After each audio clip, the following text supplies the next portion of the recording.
That is not dead which can eternal lie, and with strange eons a podcast shall rise. H.P. Lovecraft, Weird Tales, Ramsey Campbell, Cthulhu, Laird Barron, Silent Hill, Brian Lumley, Dagon. There's something sinister out there in the cosmos, and the tendrils run deep throughout the universe. Only one woman dares to traverse the web. Mary SanGiovanni, who once again is up to cosmic shenanigans. All right, hello everybody. I just wanted to say welcome to our birthday session. True Monsters of Lovecraft Country. I'm Mia Todd. I've been the LJ Reads coordinator for Library Journal, and I'll be moderating this panel this evening. It's going to be dedicated to breaking down Lovecraft Country, the novel, and the hit HBO show. But before we begin, just a few housekeeping rules. Audience members, just remember to keep yourselves muted. And if you have any questions for any of the panelists, please utilize the question and A box, because we will be taking your questions towards the end. Okay, now I'm going to introduce our panelists this evening. First up, we have the author of Lovecraft Country, Matt Ruff. Hello. He also wrote Bad Monkeys, The Mirage, Set This House in Order, Fool on the Hill, and Sewer. Next, we have Alex Brown, who's a queer Black librarian, local historian, writer, and author, and recent Ignite Award winner. She writes about speculative fiction on Tor.com. We have Becky Spratford, who is a Reader's Advisory and the author of the Reader's Advisory Guide. She runs a popular blogs, RA for All and RA for All Horror. But then we have Gabino Iglesias, who's a writer, journalist, and editor. He's the author of Coyote Song, Zero Saints, and Gut Mouth. Then we have Steffan Triplett, who's a nonfiction writer. He's been published in Long Reads, Vulture, Essay Daily, and Slate, and he has contributed to the forthcoming anthology Sweeter Voices Still and LGBTQ anthology from Middle America. And lastly, but not least, we have Mary SanGiovanni, who is an American horror thriller writer, and she's written the Hollover trilogy, Thrall, Chaos, and is an expert on cosmic horror. So that is all of our panelists this evening. So last week, we wrapped up our Twitter series called Lovecraft Fridays, which was about H.P. Lovecraft himself. So just to start off our conversation tonight, I'd want to know how each of you thinks H.P. Lovecraft will respond to both the series and the novel Lovecraft Country, and that will start with you. Oh, wow. It's hard to imagine Lovecraft at a time when he could even see those. I don't think he'd survive in the modern world generally. He would just have such a hard time with it. It was just so different from what he expected the future to be. So if he read the book, I think he might enjoy some of the horror elements while finding the underlying idea that black folks are human to be completely ridiculous. But so I don't know. It would just be a weird conversation. I would kind of like to have that conversation just for the experience of it, but it's really hard to imagine how he would. I think he would just be suffering from such culture shock generally at the way what America has become that I don't know. He'd probably go right back to the grave. So. Okay. Steffan, how do you think Lovecraft would react? Yeah, I mean, for that reason, kind of part of me, I think I don't care, because of those opinions. And, for that reason, I sort of love the framework of the story, both in the novel and the show, because, I think it really sticks it to some of those awful ideas. Okay, I agree. Mary? To tell you the truth, I kind of wish he could see it, because I think that a lot of his racism was driven by xenophobia, and it seems to me that xenophobia is something that is often due to inexperience and not having a lot of interaction with people from other kinds of cultures and ways of thought. And maybe it would have been good for him to see that the people that he had such awful views about are people too, and that they are that they have this otherness experience, which I think at the heart of his fear is what he was afraid of, that he would be shut out from the sympathy of people like him. Okay. And Becky, what about you? How do you think you react? As I told Nia, because we worked on the LJ Reads together, I just love that we're doing this because he's probably spinning in his grave, right? As a Jewish woman, I have always known that he would have hated me with all his might. But I'm actually glad he was such a jerk, because all the work we have now are the people who he would have hated writing these stories about, using him as a way to be like, he was awful. He was a horrible person. I'm a person he would hate. Let me tell a story though, like he would have, because he still inspired me. And I love watching that happen. It's like, I like to say, it's like every story is like saying thank you to him, but also giving him the middle finger at the same time. And I have been loving reading them. So I think Matt hit it on the head, and he was like, I think his brain would explode living in our world today. And, I don't think he could have handled seeing women in the workplace, let alone, people of every color and sexual identity out there. So I'm excited that he inspired all this great work, and I hope he's spinning in his grave tonight. All right, Alex, what about you? Leave the contrarian to the end, huh? As I tweeted earlier today, I'm under the mindset of let's just dig up his bones and yeet him into the sun. I don't care about H.P. Lovecraft. I don't put any effort into a man that wrote one of the world's worst poems about me. I don't think it's fear.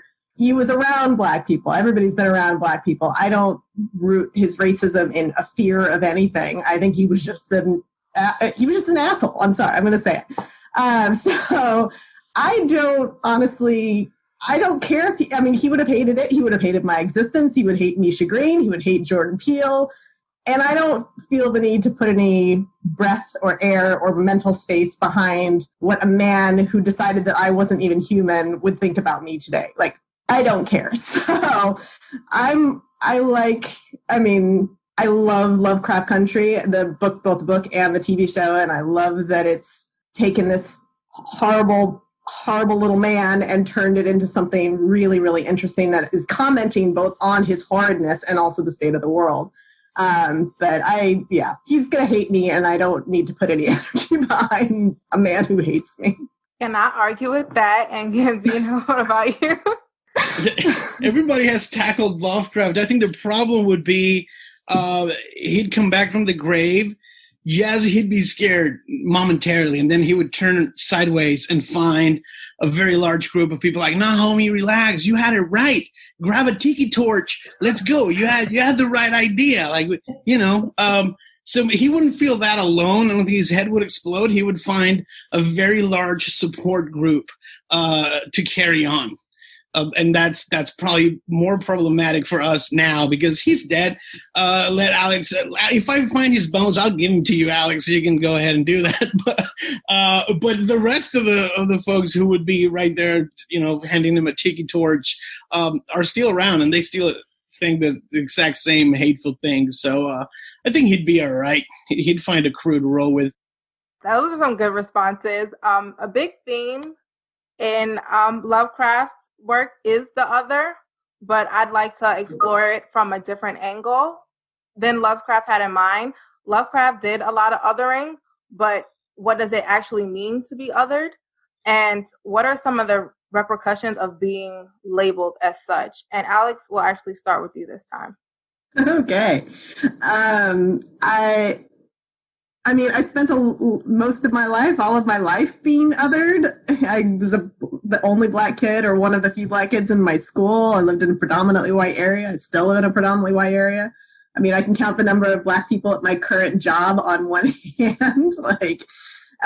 So my life is pretty much being othered. I think horror does a really interesting job, has a really interesting role in exploring the other, but particularly horror written by BIPOC and queer and other marginalized identities. Like, I think Lovecraft Country does that, the TV show and the book, but does that really well, kind of exploring, I mean, that scene where they're in the car and they're driving and they're just being people, and then all of a sudden the white cops show up and all of a sudden you're othered.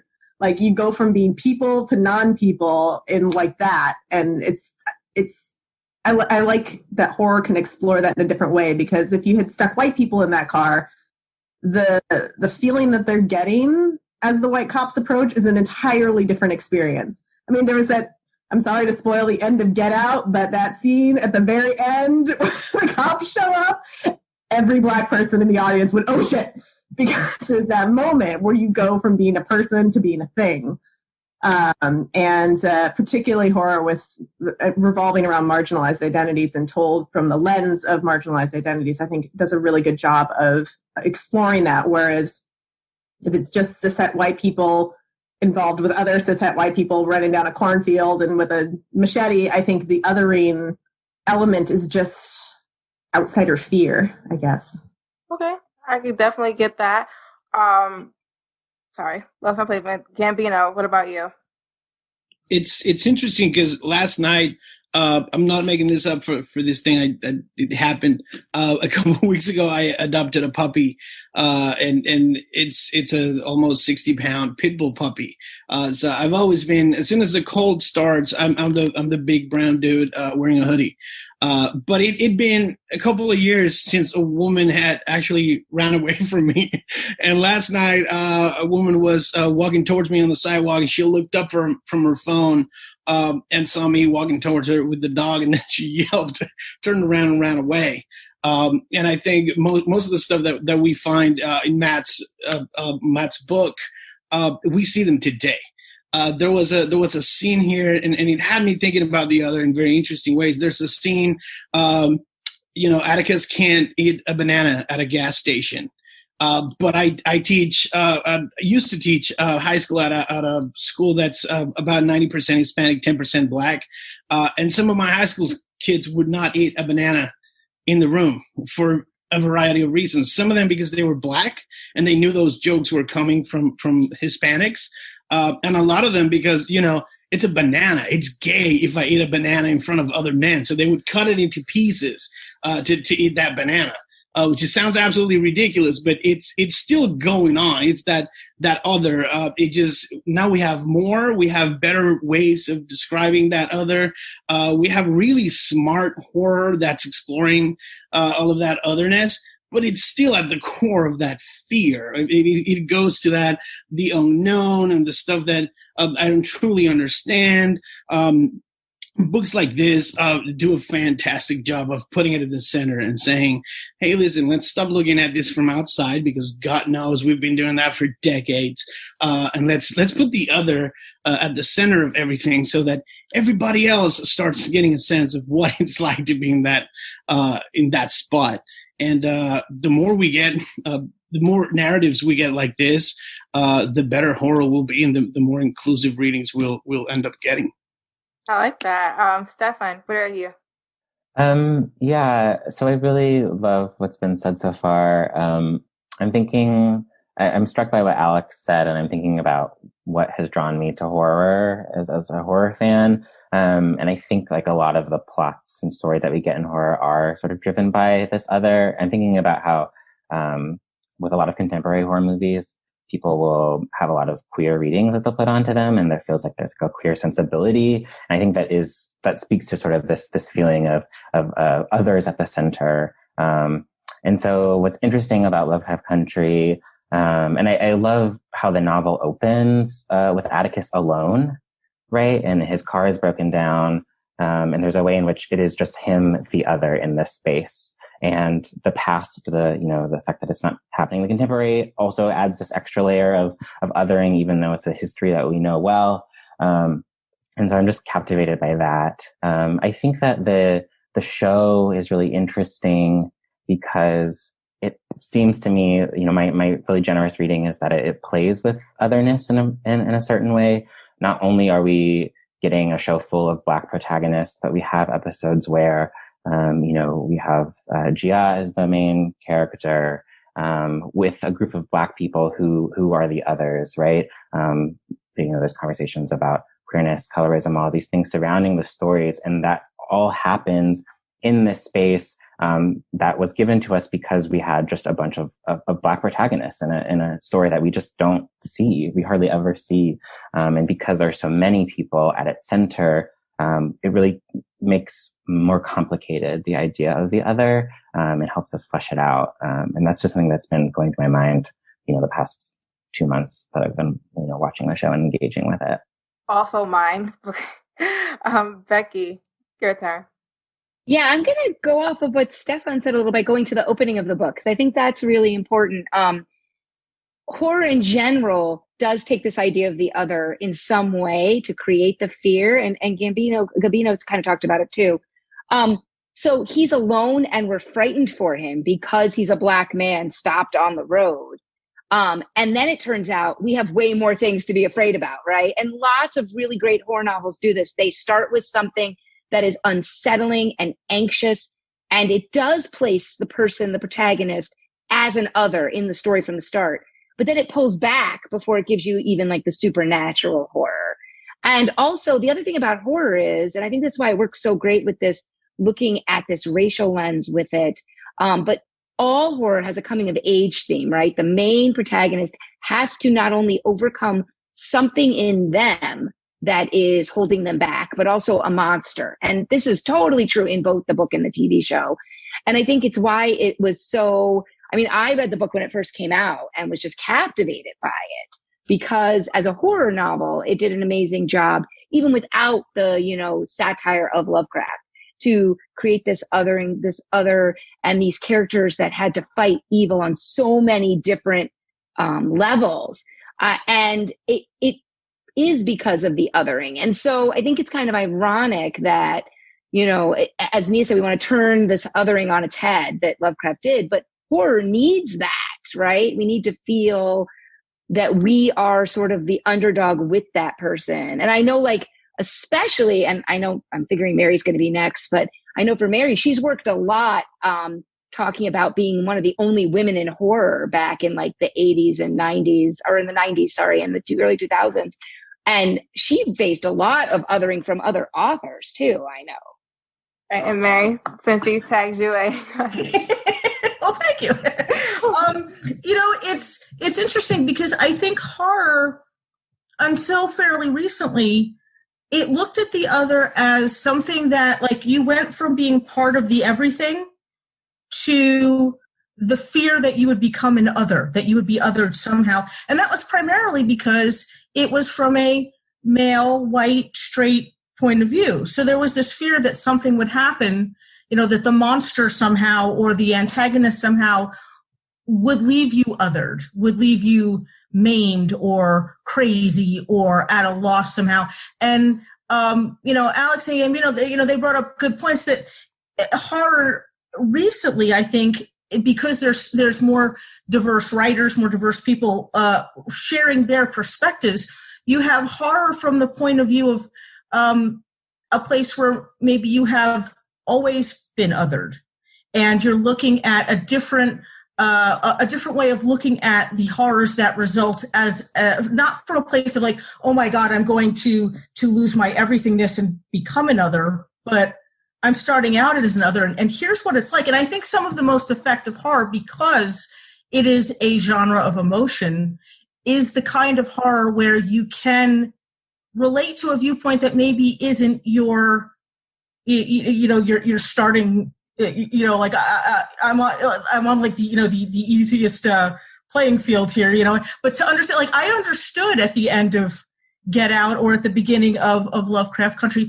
that horror of the police showing up, and that's not been my personal experience, and I think to me that's very powerful writing when you can not only share a perspective that may be unusual or different to a portion of your readership, but to make them feel what these characters are feeling. And, as Becky said, I think, I can remember, growing up and having people say, well, you can't do that, you're a girl, or you can't do that as well because you're a girl, and I guess that's, probably the closest I've come to that, is that sense of othering. But I like that nowadays horror, and especially cosmic horror, which is such a genre of transcendence, I like that it can take all of these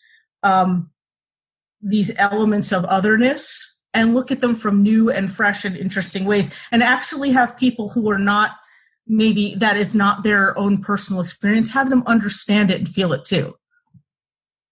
That's a great point. One of the most unique things about Lovecraft Country is that it centers the other, like a lot of you have said, but it centers a Black American family in a genre that, largely usually ignores Black people, which kind of makes it stand out. So, Matt, what made this an important story for you to tell? For me, I wanted, the initial idea, I wanted to tell a story kind of like the X-Files, where you have a recurring cast of characters having weekly paranormal adventures. And the first question you've got to answer for the story like that is, what is special about these people that they're constantly encountering monsters? Because, most of us, you have maybe one shaky glimpse of the Loch Ness Monster one night in a haunted house, and that's your lifetime quota. So what's special about these people? And the answer that came to me when I was thinking about that, and as soon as I thought of it, couldn't get out of my head, was, well, what if it's just that they're Black in America? And that was basically the answer I came up with. And I had read about the Green Book, and I was fascinated by that and by the larger story that it pointed to of this sort of largely forgotten infrastructure that African Americans had created during the time of legal segregation to sort of help navigate that. And I just thought that would be an incredibly rich field to tell stories in if I could combine sort of this paranormal horror monster of the week type deal with the sort of mundane horrors of historical horrors of Jim Crow. And that could be a story that was richer than either story alone. And so for me, it was just a really great way to get at a whole host of issues and tell a really engaging story, while at the same time talking about this largely forgotten history of what life was like prior to the Civil Rights Act. So that was what drew me in. And I have to be honest, for me, it's always the story is the most important thing rather than whatever effect it may have on the world. Like I'm very happy that this may educate people and open their eyes to things. But to me, it was just, I just loved the challenge of trying to bring these characters to life and make them psychologically realistic and make you care about them. And in the course of that, touch on all of these different issues. So that was what moved me to do it. I like that. Steffan, how important is it for this on-screen representation when we talk about inclusivity? Like, do you think Lovecraft can open the doors for more stories like it? Yeah, I think so. I've been, I think the idea of representation is like a really big hot topic in contemporary conversation. And I'm always thinking about, like, with that representation, not to be cheesy, but there comes a lot of responsibility. And that, like, right, I think creators should always think about that responsibility. I guess Twitter or like being online is not indicative of the entire world, but, I think it's fair to say that the show has become very popular and more people are now exposed to Matt Ruff's story because of it. I also feel safe saying that it doesn't feel like there's anything on, at least mainstream television right now that feels like Lovecraft Country or looks like Lovecraft Country. What's been interesting to me to think about and why I was excited about the show was that people were taking Matt Ruff's story, and then we now have a Black showrunner who was making the show for a wide audience, but also when I watched the show, I was like, oh, so much of this show is aimed at Black people and a Black audience, right? All of the Easter eggs and cultural touchstones. And that feels like something that I can't, like, bring up another example that's on television right now. And I think that's why it's been so buzzy and so exciting. And so it's been really cool to see how that representation has sparked a lot of interest in a lot of people. And I think with that, there's also, rightfully so, there's a lot of critiques on what was really great about the show and what other people have other concerns about. All right, Gabino, what about you? How do you feel it helps with inclusivity? Every single thing that we do is a step forward. It's about time we start sprinting, but I'll take every single one of those steps. One of the important things about Matt's book, and one of the reasons why I usually mention him in my otherness workshops, is we've had Black folks and Latinx folks and LGBTQ people in horror narratives before. We had back when Mary was the only woman, we had horror writers writing women. They were just not doing a great job. And now finally we have Black authors, Native American authors, LGBTQ authors doing their own thing and putting those characters out there as it should be. But we also have writers like Matt who've done the research, they've done the work, they have the right intentions. And then it's representation, but it's representation done well that truly matters. So the fact that Black showrunners actually decided to touch this is sort of a testament to the fact that it was done well and it deserved to be brought to an even bigger audience. So every single step counts, and this one is incredibly important because it sort of it ties in with everything that Jordan Peele had been doing, and then suddenly you have noir horror, and then everybody's rediscovering a lot of Black writers, and they're climbing up the charts, because everybody's at home. They should be reading through the quarantine, and we're seeing that wave sort of. It's not cresting yet, but it's definitely growing at a very nice rate. I agree, Alex. What about you? Yeah, I mean. I think it's all been said. I will also add, though, I think Matt and I talked a little bit about this when we had an interview conversation a couple weeks ago, but I want to be hopeful that this is the start of something new, that we are sprints.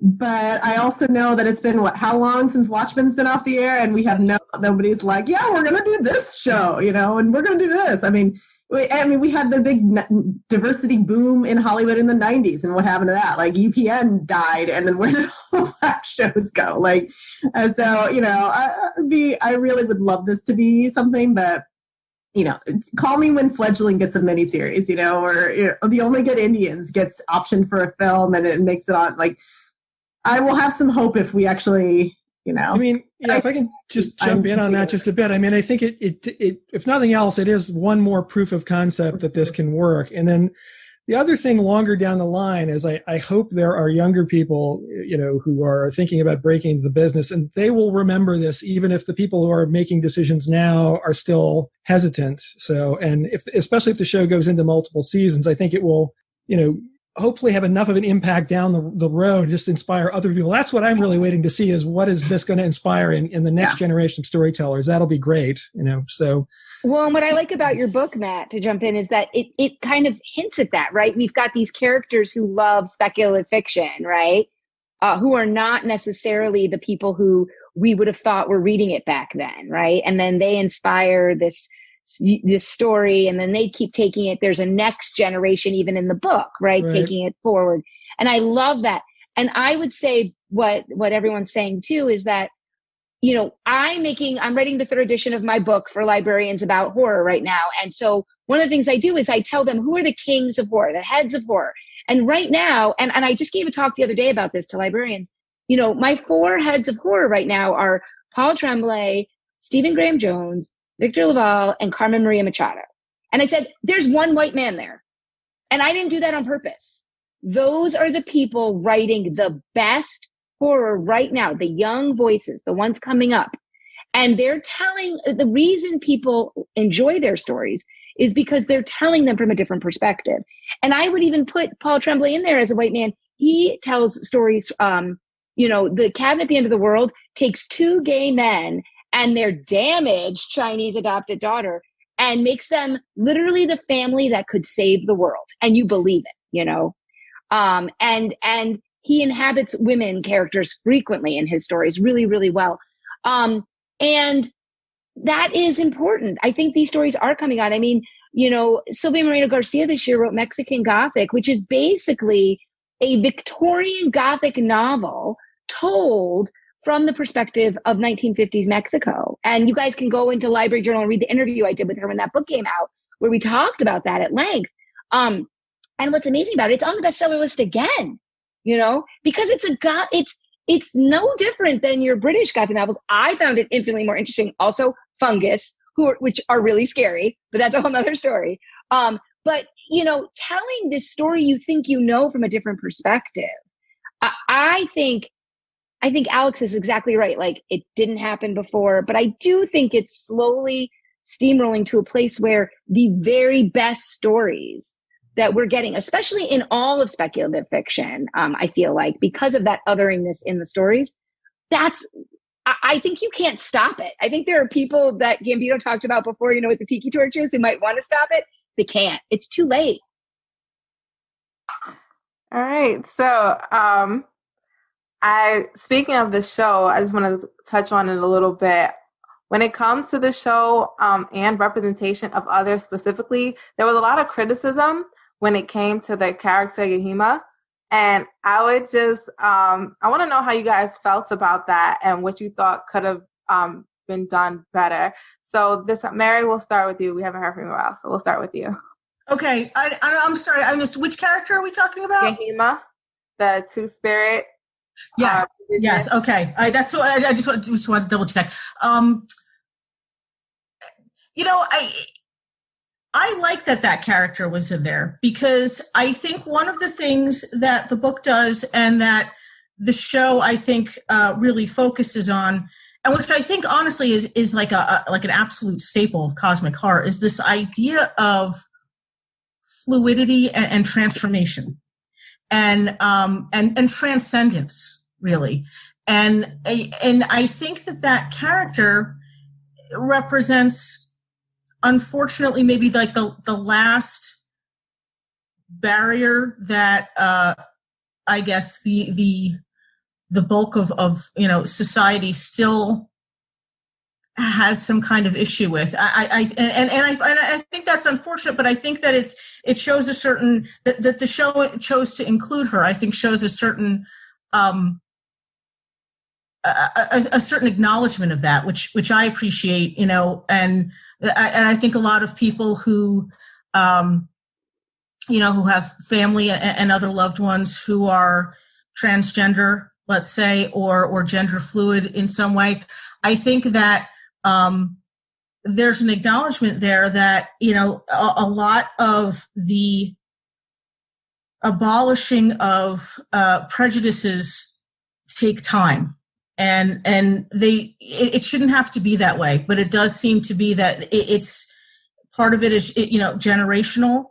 Part of it, as I said before, I think is exposure to more people, more ideas, seeing others, seeing that otherness as people who have thoughts and feelings and ideas and skills and accomplishments. And I think that character, to me, I think, I like to think of her, and they refer to her as her, I believe, in the show.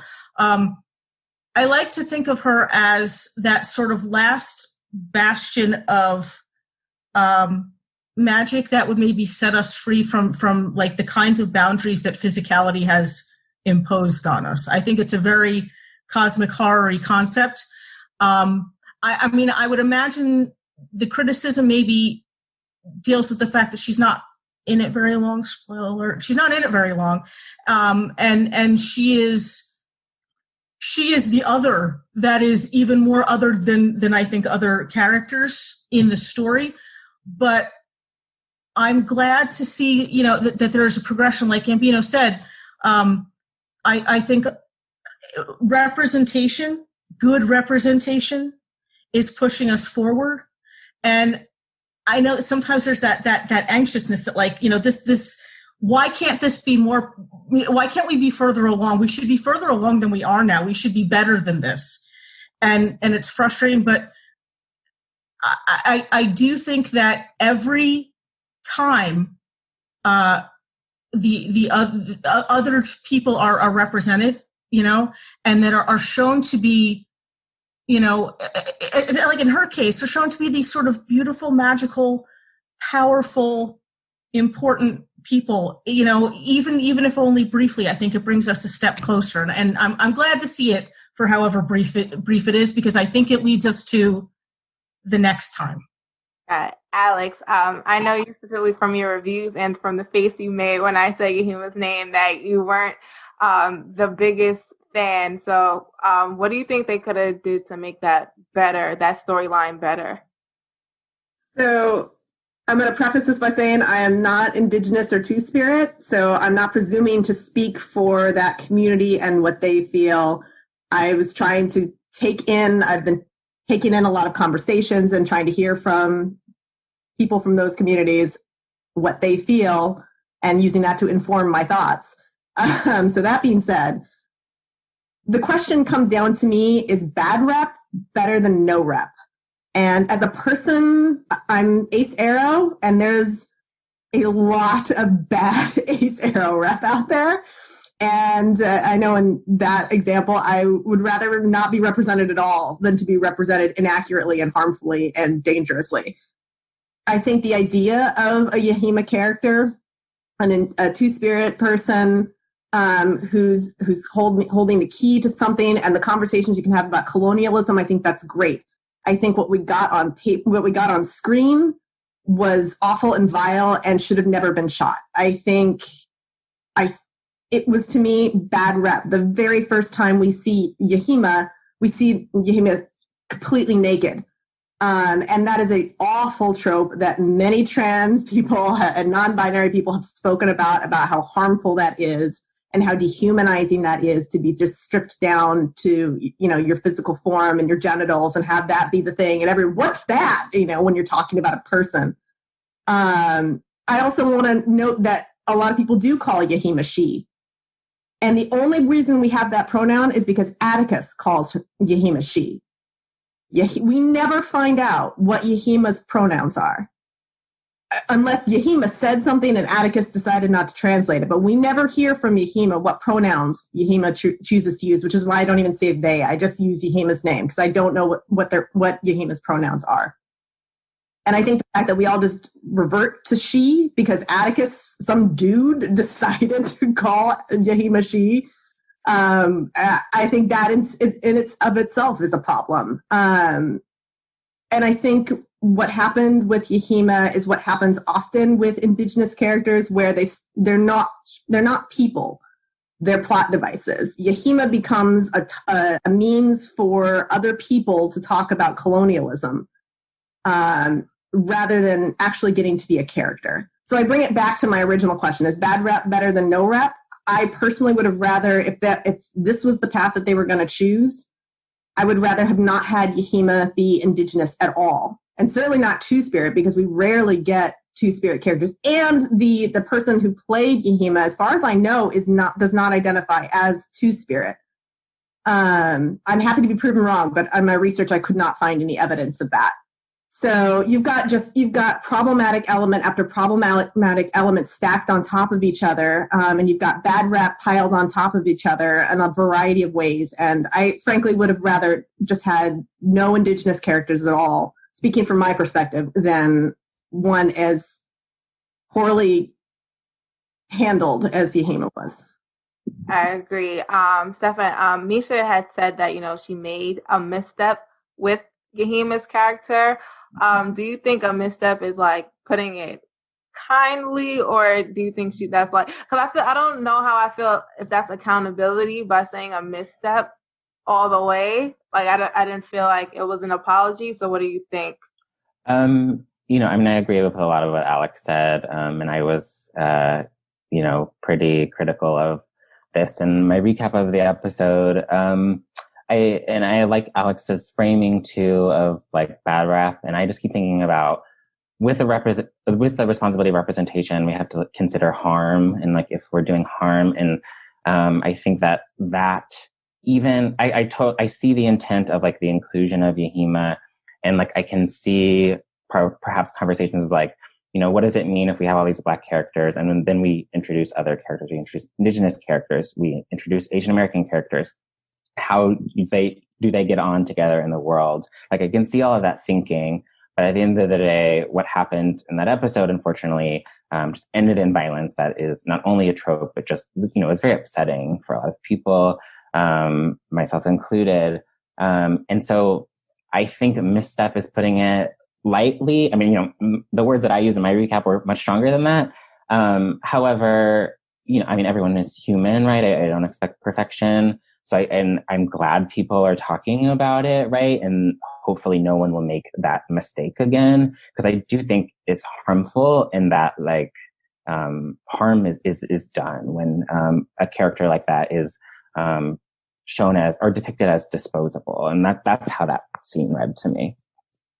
Speaking of, the violence of the story and of, that Lovecraft depicted, do you guys think that trauma is necessary to tell a story? Because, Matt, a lot of Montrose's backstory and even Atticus was kind of developed with the show. We get a hint of it in the novel, but they really kind of flesh it out on screen. Is that something that you initially thought about when you were writing? I mean, I knew that part of the story was that, yes, he had this contentious relationship with his father. Obviously, it plays out very different in the novel. Montrose is not a repressed gay man in the novel. He's rather he's kind of this anachronistic idea of a father who was basically too busy worrying about keeping his son alive to care about whether his son likes him or wants to be his friend. And that's the thing that's hard to take, is that Atticus as a young child doesn't understand why his father is so hostile. And it's just because his dad's number one job is to keep his son alive, and his number two job is to give him the tools he needs to stay alive when Montrose is not there to protect him. And this idea that you would want your child to love you and be your pal is not something that that Montrose has the luxury of in the novel. So that was the trauma there that I was dealing with in the novel, was just that he's grown up, he loses his own father in the Tulsa massacre, and that shapes his view of what a father is for and what he does. So it's a very different emotional journey than the one in the show, although the show ultimately does come back to that place in the Rewind 1921 when Montrose basically tells him, everything I did was basically to make you possible. Every sacrifice I made was to be a father, to be your father. So in a way, it is the same story. I mean, I don't know. I was not as I don't find suffering in itself to be particularly compelling, and that's always the danger when you're telling a story like this about racism. I did not want to spend too much time wallowing in suffering. That's why the book is very much focused more on survival. It's like, yes, we've got all of these odds stacked against us. Now, what are we going to do to get by? So because I want a story that people want to read. And, that, like, sometimes when I go to see films about, say, life in slavery, that it's an important story, but it's also just grueling to sit there for 2 hours and watch people who are largely helpless being tortured. And I just don't personally enjoy that. So I try to come at it a different way in the novel, because I assume people who like my writing are probably not going to be in that either. So yeah, for me, it was just more about the kind of story I was trying to tell, but Misha's got her own approach to things. And the other thing I'll say with Yahima, I had a different reaction. I think the way I would phrase it, I kind of get where Alex is coming from, but rather than saying a choice between no rep and bad rep, I would say the choice really is between taking a risk and possibly failing, or not taking that risk. And you can't know whether the representation you're aiming for is really going to be good or bad until you do it. And at least with my novel, I had a little more lead time, where if I felt like I was doing something wrong, I could say, okay, this isn't working, let me change that. I think the way TV works, you've got to stick your neck out further. I would have come down differently if I'd felt there was genuine animosity. Like, this is the other thing, is my view about this is shaped very much by growing up at a time when it was very common for movies to include deliberately hateful homophobic things, where they would kill gay people, not, for dramatic reasons, but because the screenwriters just thought it was hilarious to show gay people dying in awful ways. And I did not get that sense here. I thought it was clear what the intent was, even if it didn't come off the way that Misha maybe hoped. And I don't know. The other thing is, too, I think my biggest complaint was that she was such a fascinating, or Yahima was such a fascinating character. I would love to have spent more time with her. But at the same time, I felt like the dramatic purpose obviously was to show how far Montrose was willing to go to protect his son. And you sort of have to have a human being that he's willing to murder to protect his son. And part of me is like, yes, of course, if you have this really unique character who's introduced, and then before you even have a chance to really get to know who Yahima is, she's dead. And it would be nice to have her hang out longer, but at the same time, what's the alternative? It's like, yeah, so do you have a less interesting character fill that role? And so I was kind of going back and forth on it. I think that I'm glad they made the attempt, even if they didn't stick the landing. So that was my take on it. Actually, can I sure. not respond directly to, Matt and I get along. No, that's fine. But I've heard those comments about Yahima's character as well. And I mean, I think my sort of response to those comments in general are like, one, intent doesn't negate impact. I say that in the library field. I think I say that probably every day to my colleagues. I don't really care what your intention was if I'm still suffering the consequence of it. And then also, it's not like Indigenous and Two-Spirit and queer Indigenous people have not been commenting on these tropes for years. Like a very quick Google search on Two-Spirit tropes or like Indigenous people tropes would have come up with so much own voices conversations about the exact pitfalls that Misha fell into that could have easily been avoided. This is not a secret hidden conversation. You don't have to pay JSTOR to access these articles. Like the conversations about what's harmful were happening and have been happening for years and years and years and years and years. So I think it was an easily avoidable misstep if you want to go that route. She made choices, and I don't want to diminish the fact that and I can't remember if she had a co-writer for this episode, made intentional choices there. Oh, sure. And then did not follow up, did not do enough research, or chose to ignore the conversations that Indigenous people have been having about these tropes. I mean, as terrible as American Gods, the TV show is, which I loved it, and now it's awful. But, they'd actually have done a really good job with their Two-Spirit characters. So it's not like this is a hard thing to do. But, she fell into the same white supremacist lens that a lot of us fall into. This is a white supremacist society, and BIPOC are not exempt from that. I think it's even worse in the TV show, too, than in the book because of that closeted gay Montrose storyline, because it makes it felt even worse to me, right? He kills this woman, this Two-Spirit, and who's clearly, gender fluid, and he's hiding all these things about himself. And I did not like that the anger in the TV show was tied to his closetedness. It bothered me. In the book, it wasn't that way, as Matt said. And I had more trouble rooting for Montrose in the TV show, quite honestly, because he, a lot of his hatred for his son, I felt was self-hatred, right? Oh, because sure. he couldn't come to terms with himself. And that's not really it is a little, he's got more fear for what's going to happen to his kid because of the violence against Black people. But I think the Nahima story is even worse in the show and more upsetting because of Montrose's backstory as a closeted gay man. And so while it was, yes, it was, it was troubling to see, a Native person treated that way on screen, but even worse. And so I felt I had trouble. I loved Montrose in the book. I didn't love him, but I liked him, and I didn't in the TV show. And the man playing him is one of my favorite actors.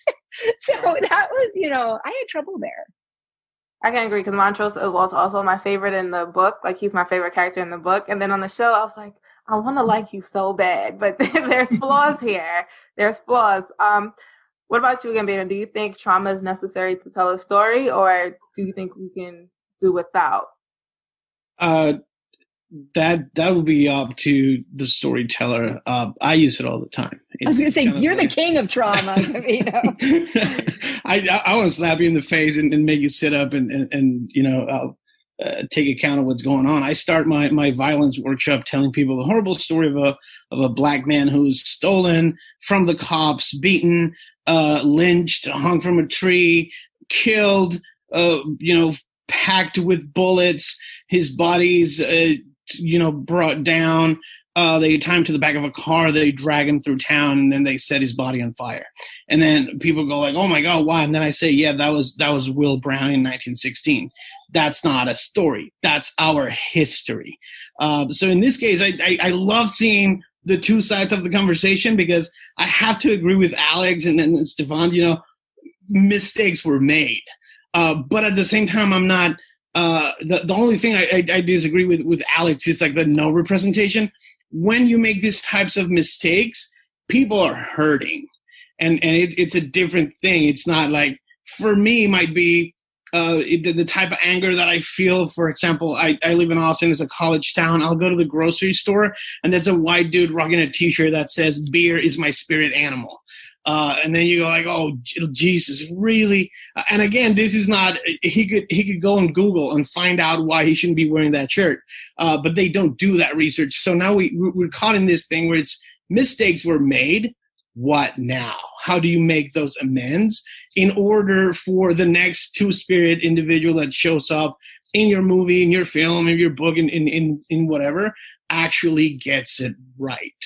I wasn't expecting it to be perfect the first time around, because I've been having this conversation for a long time, and 5-6 years ago we were not talking about two-spirit representation. So I feel like we've done a little bit of the work that we needed to do to get to where we are right now, but now we're at that point where we know the conversations have been had. People have told you what to do. It's not right to have the gigantic Adam's apple and the super muscular, character who's pretending to be a woman and he's a serial killer in your book. That's just stupid. It's evil on your part. You shouldn't be doing that. If you attempt to do something and you fail horribly, just take a step back. Mistakes were made. I'm sorry. Let's have the conversations now so that we can help those who we've hurt heal a little bit and then move forward and get it right the next time. And I think that's what we're all doing. Regardless of where we stand on that conversation, we're all hoping for, can we just get it right the next time so that nobody's hurting outside of the emotional trauma of the narrative itself. Cosmic Shenanigans. You can listen to this episode and all previous episodes for free on Spotify, Apple Podcasts, Stitcher, YouTube, Google Play Music, and wherever else podcasts are available. Cosmic Shenanigans is written and produced by Mary SanGiovanni. Our theme music is by Xander Harris. Our engineer is Matt Wilderson. Check out his books on Amazon.com.